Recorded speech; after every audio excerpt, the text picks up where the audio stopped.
Hello everyone, welcome to sleepy classes. आज के pre cure में हमारा फोकस रहेगा साइंस एंड टेक्नोलॉजी पर। पहला टॉपिक हमारे पास है डार्क मैटर से रिलेटेड।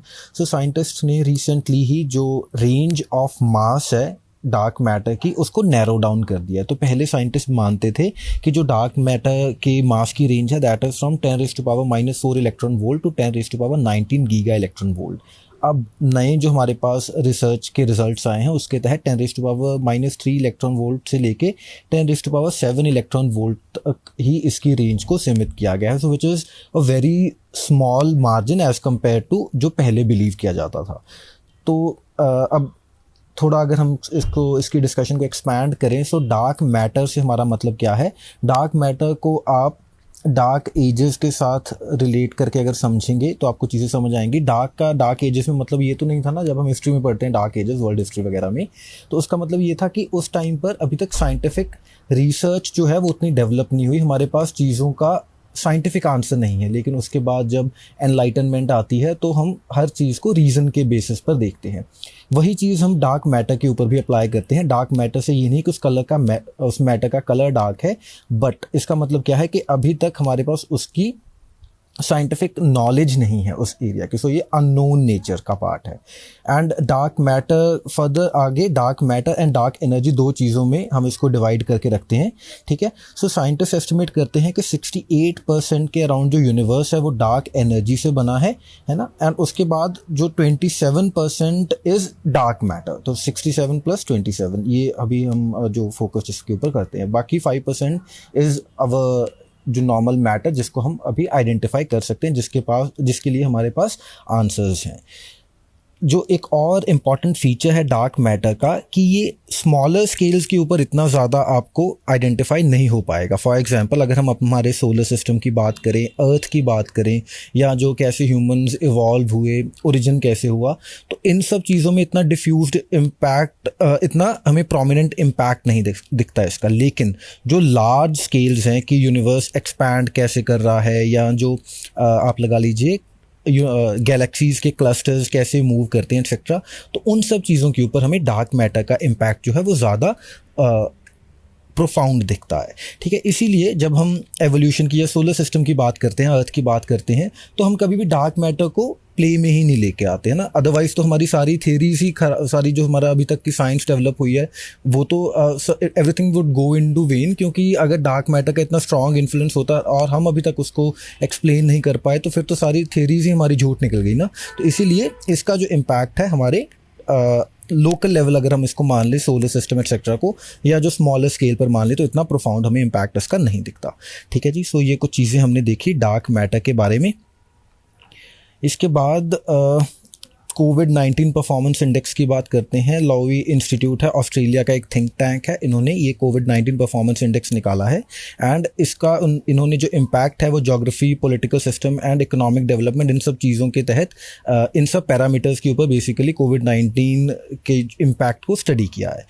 इंडिया का रैंक 98 कंट्रीज़ में से 86 आया है, विच इज़ वेरी लो, है ना। और जैसे यूएसए है तो यूएसए को 94th नंबर पर प्लेस किया है, and Brazil is eight the bottom 98 पर। तो यूएसए एंड ब्राज़ील हमसे थोड़ा वर्स बिहेव कर रहे हैं कोविड-19 के पॉइंट ऑफ व्यू से। एंड चाइना को इंक्लूड नहीं किया गया क्योंकि चाइना के रिलेटेड हमारे पास डेटा नहीं था। न्यूजीलैंड, वियतनाम एंड उसके बाद ताइवान, थाईलैंड, साइप्रस, इन सभी को टॉप 5 की कैटेगरी में रखा गया है।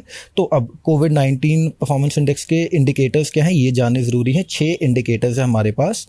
सबसे पहले कंफर्म्ड केसेस कितने हैं, कंफर्म्ड डेथ्स कितनी हुई, एंड उसके बाद केसेस पर मिलियन, डेथ्स पर million, and cases as a proportion of test की टेस्टिंग कितनी हुई, एंड टेस्ट पर 1000 पीपल कितने हुए, ठीक है जी। तो ये 6 पैरामीटर्स हैं, 6 इंडिकेटर्स हैं जिनके तहत जो परफॉर्मेंस इंडेक्स बनाया गया है, ठीक है। तो अब जो एनालिसिस है वो क्या आया कि जो रीजनल रिस्पॉन्सेस को अगर हम देखें, आउटब्रेक चाहे चाइना में हुआ लेकिन एशिया पैसिफिक रीजन जो है it fared the best, while Europe and USA उन्होंने इनिशियली काफ़ी ओवरवेलम हुए वो, लेकिन धीरे धीरे दे ऑल्सो रिकवर्ड। लेकिन जब सेकेंड वेव आई तो again some disruption was there, लेकिन अगेन वही चीज़ कि एशिया पैसिफिक चाहे चाइना में ओरिजिनेट हुआ, लेकिन एशिया पैसिफिक का इतना बुरा हाल नहीं हुआ जितना यूरोप और यूएसए का हुआ, ठीक है। ओके, एंड यूरोप ने रजिस्टर किया the greatest improvement over time. तो अगर आप स्टार्टिंग के डेज देखें, याद करें थोड़ा, इनफैक्ट इन्हीं दिनों की बात ही थी पिछले साल, तो इटली में काफ़ी बुरा हाल हो गया था। इटली, स्पेन, ये तो ऐसे पूरे एपिसेंटर बन गए थे कोविड-19 के, ठीक है। ओके, तो लेकिन उसके बाद फिर यूरोप ने बहुत ड्रास्टिकली इम्प्रूव भी किया इस सिचुएशन के ऊपर। एंड दूसरी चीज़ क्या है कि जितनी छोटी कंट्रीज़ थी, जितनी स्मॉलर कंट्रीज़ थी, ओवर 10 मिलियन पीपल, उन्होंने कंसिस्टेंटली आउट परफॉर्म किया है अपने लार्जर काउंटर पार्ट्स को। इसीलिए जो कंट्रीज़ हैं जैसे यूएसए है, इंडिया है, बड़ी कंट्रीज़ हैं, तो they obviously are at the bottom of that index, ठीक है ना। तो जो छोटी कंट्रीज़ थी उन्होंने अच्छा परफॉर्म किया बड़ी कंट्रीज़ के कंपैरिजन में। एंड जो economic development and regime type है उसका इतना ज़्यादा इम्पैक्ट नहीं देखा गया, so which is attributed to the relatively low tech nature of health measures। तो इकोनॉमिक डेवलपमेंट कंट्री में कितनी थी, या डेमोक्रेसी थी, या मोनार्की थी, इसका इम्पैक्ट इतना नहीं देखा गया, बल्कि इम्पैक्ट किस चीज़ का देखा गया कि कितनी ज़्यादा टेक्नोलॉजी आपके हेल्थ केयर सिस्टम्स ने अट्रैक्ट की हुई है, हेल्थ केयर सिस्टम्स कितने टेक्नोलॉजिकली ड्रिवन हैं, ठीक है जी। तो इसके ऊपर इसीलिए जो developed countries and developing countries हैं, दे वर मोर और लेस लेवल प्लेइंग फील्ड पर ही थे दोनों इस केस में, क्योंकि टेक्नोलॉजी ड्राइविंग फोर्स था रादर देन इकोनॉमी या द टाइप ऑफ गवर्नमेंट, ठीक है जी। ओके, उसके बाद आकाश न्यू जनरेशन मिसाइल की बात करते हैं। रिसेंटली ही इसका बालासोर उड़ीसा में जो मेडन टेस्ट लॉन्च भी किया गया था। सो आकाश न्यू जनरेशन मिसाइल क्या है, सरफेस टू एयर मिसाइल है, जैसे पहले थी ये, बट अब ये इम्प्रूव्ड वर्जन है आपकी पहले वाली आकाश मिसाइल का। इम्प्रूवमेंट्स क्या क्या हैं इसमें, एक तो अब इसको जो हाई परफॉर्मिंग फाइटर एयरक्राफ्ट्स हैं which is high manoeuvring low radar cross section aerial threats, उनके लिए इसको रीडिज़ाइन किया गया है। तो ये चीज़ थोड़ा ध्यान में रखना है कि जैसे जैसे अब आपके एयरक्राफ्ट इंप्रूव होते जाएंगे तो मिसाइल्स भी अकॉर्डिंगली टेक्नोलॉजी को हम एडवांस करके मिसाइल्स भी वैसे ही बनाएंगे। तो अब ये इंडिया का एक स्टेप है उस डायरेक्शन में।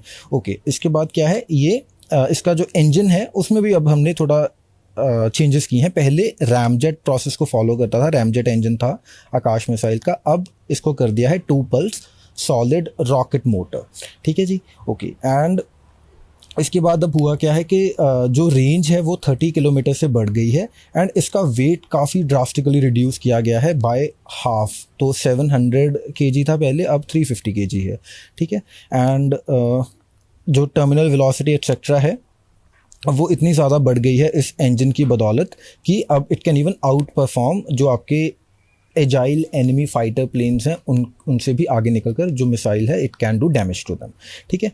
ओके, एक और जो एक इम्पॉर्टेंट चीज़ है कि ऑलरेडी जो आकाश मिसाइल्स थी देवर सम 95-96% इंडिजिनस कंटेंट से ही बनती थी। एंड इस मिसाइल का भी जो सीकर हेड है जो कि एनिमी एयरक्राफ्ट को लॉक करता है एंड कंटिन्यूसली उसके बाद फॉलो करके हिट करवाता है मिसाइल को उसके ऊपर, वो पूरी तरह ही इंडिया के DRDO ने डिज़ाइन किया है, उन्होंने डेवलप किया है, ठीक है। तो ये भी काफ़ी ज़्यादा इंडिजिनस हमारी जो मेक इन इंडिया का कॉन्सेप्ट है उसमें भी आप इसको एज एन एग्जांपल बता सकते हैं।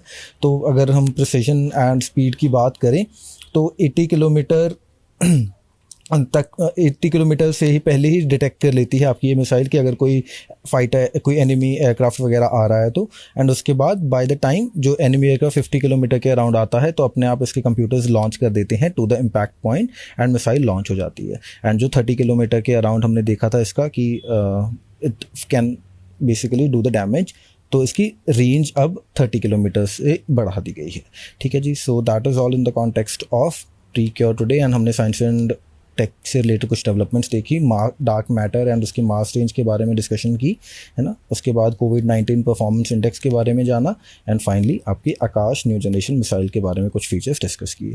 सो that is all for the day, thank you.